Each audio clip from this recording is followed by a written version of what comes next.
Salut à tous, c'est Magneto.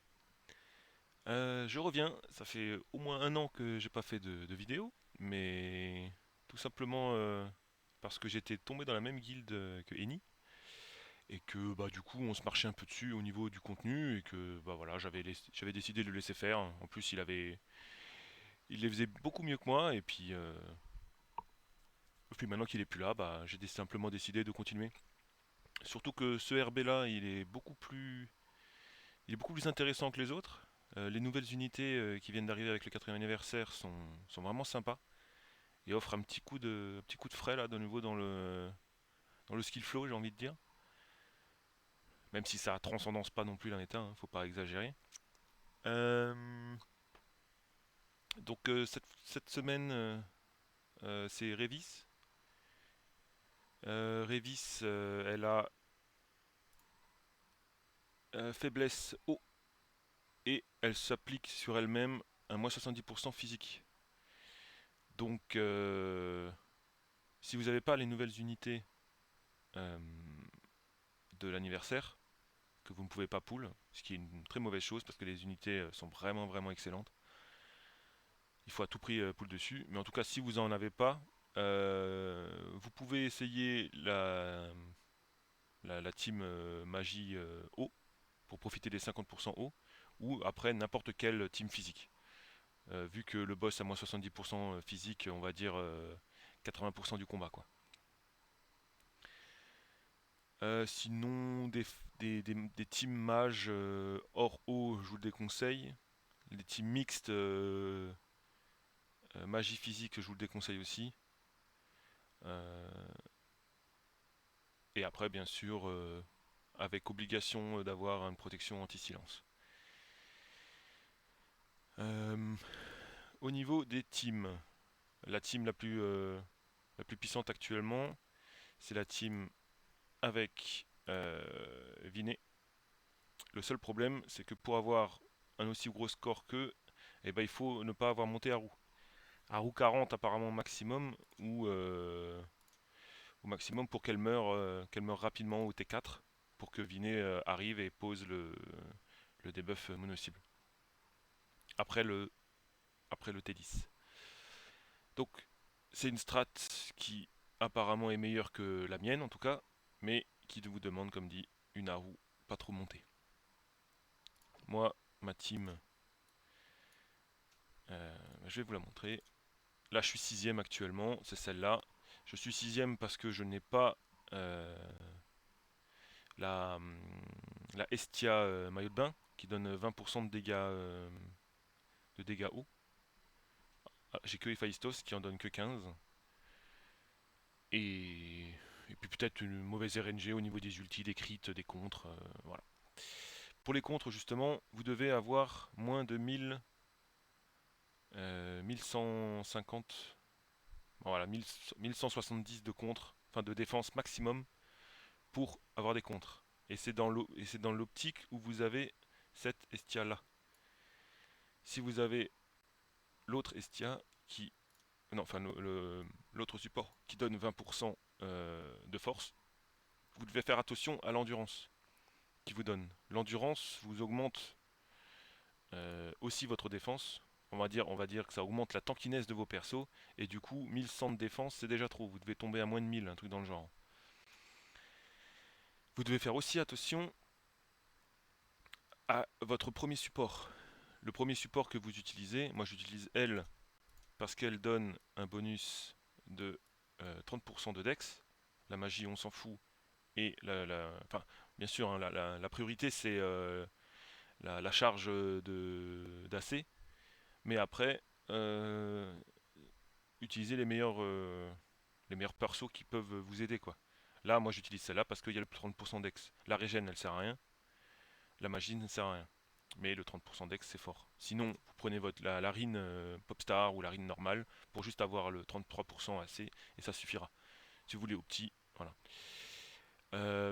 Faites attention, il faut qu'elle ait quand même suffisamment de dex. Parce qu'il faut qu'elle attaque au minimum en deuxième. Quand je faisais mes tests, de temps en temps, elle se faisait outspeed par le Velf, de toute façon. Le Velf, il a beaucoup trop. Son attaque, son buff T1 est fast. donc elle le fera forcément avant Ray, mais de temps en temps, il y a aussi lui qui s'y met. Et du coup, si les deux personnages attaquent avant elle, qui buff tout le monde, et bah vous perdez un AC à la fin. Donc faites attention au niveau de la J. Quand vous lancez vos runs, regardez à ce qu'elle attaque au minimum en deuxième position. Sinon, classique, hein, ça pour la résistance eau en moins, ça pour la résistance physique en moins, ça pour les 20% de force, ça pour les arcs mono, et ça pour la jauge AC. Au niveau du skill flow, le skill flow pas bien compliqué, donc charge AC, et après, la seule chose que vous devez faire, c'est augmenter, enfin vous buffez le plus rapidement possible. Vous buffez grâce aux AC et parce que en fait Révis ne vous dispelle pas, elle se dispelle elle-même. Donc dès que vous en avez un, donc T4, vous mettez l'AC de Haru qui booste de 120% la force, et T6, le nouveau Bell qui augmente de 100% les dégâts d'eau sur toute la team. Et après, vous pouvez faire comme moi des AC mono de, de fine au T13, T14, T15, et vous en avez un petit dernier qu'il faudra faire avec Velve. Pourquoi je fais ça? Tout simplement parce que lui il a un multiplicateur d'AC. On va regarder. Euh, là, 30% de damage par force et mage réduction. Et du coup là, on a quoi? On a le Velf qui grâce à son counter, et ça il y en a beaucoup qui l'oublient, mais vu que la roue elle ne le fait pas, il faudra mettre, ce sera le Velf qui sera chargé de le faire, grâce à son counter, qui enlève de 45% la force et la magie, et du coup, avec lui là, qui réduit de 20% la magie. Si vous avez un autre support qui enlève encore 20% de force ou 15 ou peu importe, vous allez rater beaucoup de contres. Même en ayant des armures level 1, donc qui donnent aucune stat de défense, vous perdrez des contres. Donc il faut des buffs qu'une seule fois la force. Donc on retourne dans les skill flow. Qu'est-ce qui est important à faire? Ce buff, c'est important.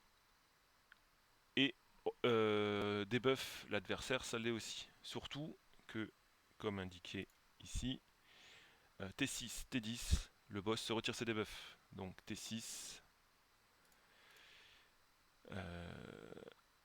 Là, le T6, moi je l'utilise avec Belle pour se buffer juste et utiliser l'AC juste avant qu'elle s'enlève son moins 70% de force, de résistance physique. Sinon, les T6 sont. Les T6 et les T10 sont utilisés pour redebuff le boss. Donc avec le Bell, enfin avec le Fin et le Velf. C'est important. Et après, bah, chaque personnage a son propre skill qui lui permet de donner des actions bonus. Donc là, par exemple, tous les 3 tours ici, enfin les 3 persos, tous les 3 tours doivent se rebuff au niveau de l'attaque spéciale. Et la Haru, c'est pareil. Justement, la Haru, qu'est-ce qu'elle fait? Qu'est-ce qu'il a à diffère de l'autre Haru? La Haru feu. Bah déjà, euh, 120% de bonus, ce qui est, bah, mine de rien, très fort. Et vous enlève tous les statuts debuff, qui sera sûrement très utile par la suite.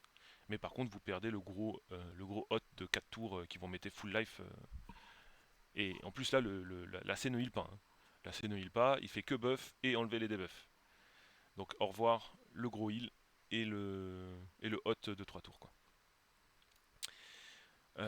Ça c'est très fort. 30% de crit, de peiné et de counter, c'est vraiment fort. Et en plus, ce sera sûrement très très utile pour les teams terre. 10% de MP heal. Ça c'est vraiment vraiment fort. Ouais, en plus c'est une petite attaque, mine de rien, donc ça tape. Le S2 qui est très fort. Maintenant la Haru possède une jauge charge de 33% qui est vraiment fort. Et en plus, vous réduisez le alt target de 35%. Et, le gros bonus, vous prenez un nouveau truc qui donne 3 actions bonus en fin de tour. Le heal, qui du coup n'est plus sur la S3 et sur cette attaque-là. Et le statut debuff, le statut buff des alliés, plus de tours. Et il faut faire attention, il n'y a que les alliés. Hein. Les ennemis, c'est sur l'autre. Hein. C'est sur le S3. C'est pour ça que en fait, je vais vous montrer sur le skill flow. T3, vous vous buffez avec le S2, qui vous donne du coup le SA jauge charge pour elle, parce que les autres ont déjà, et qui vous donne les actions bonus. T4, vous vous regardez, vous lancez la C pour augmenter la force, tout en faisant attention, parce que un AC ne fait pas utiliser d'action bonus. Ça veut dire que si au S2, au S3 pardon, vous vous chargez avec ça, que vous avez l'action bonus, si vous utilisez un AC, l'action bonus ne s'utilise pas. C'est très important parce que c'est ça qui vous permet de buff, de continuer les statuts buff sur les alliés. Donc avant de lancer un AC ou quoi que ce soit, vérifiez que vos personnages ont suffisamment de buff. Ou alors, ce que vous pouvez faire, c'est inverser. C'est vous inverser, par exemple dans ce cas-là, vous inversez le bel avec la roue, qui permettra du coup de garder la roue là du coup vous lui faites faire un petit S1 par exemple pour les buffs et après euh, au T6 et bah c'est ici que vous lancerez le bonus de force. Moi j'ai de la chance d'avoir des personnages qui gardent leur debuff jusqu'au T6 et du coup qui n'ont pas besoin de qui n'ont pas besoin. Et je peux faire comme ça en fait. Euh, donc Haru très important tous les tous les 3 tours. Donc là bah 1 2 3 1 2 3 1 2 3. Voilà. J'ai fait tous les 3 tours, je relance le S2 pour regagner des actions bonus. Et du coup à chaque tour, sauf à la C bien sûr comme je l'ai dit, vous avez le 30% de heal et le statut buff allié plus 2.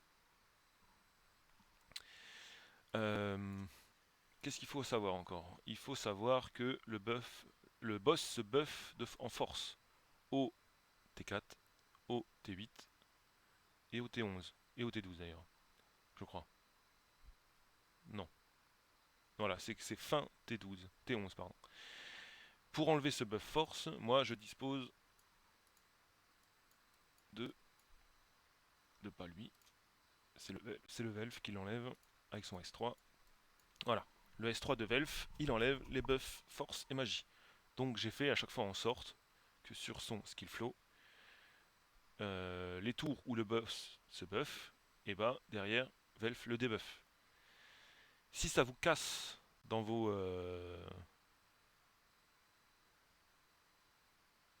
dans vos dans vos actions bonus, et bah des fois il vaut mieux debuff le boss et assurer un clean pour la première fois que de tenter le diable et de se dire ok c'est bon je vais l'encaisser et puis au final vous prenez un AC chargé avec la buff, avec la force et vous crevez quoi.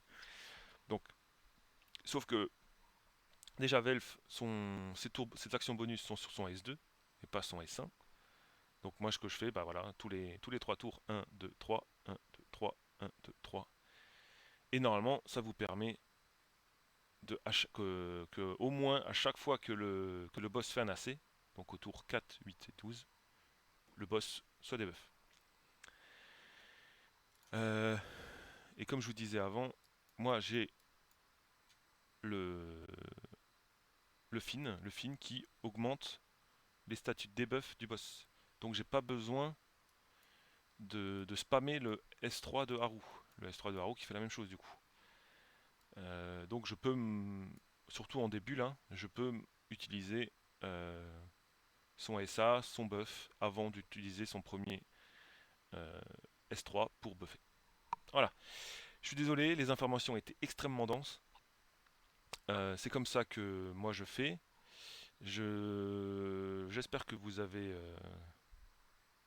tout assimilé. Je serai disponible dans les commentaires YouTube et sur Discord, sur Extensive, le Discord d'Extensive pour répondre aux questions. Et sinon, bah, je vais passer maintenant la vidéo du kill, où c'est pas mon top score. Je crois que j'ai fait quelques millions en moins. Donc je crois que ça a pas crit sur un AC ou j'ai eu moins de comptes ou je sais pas trop quoi.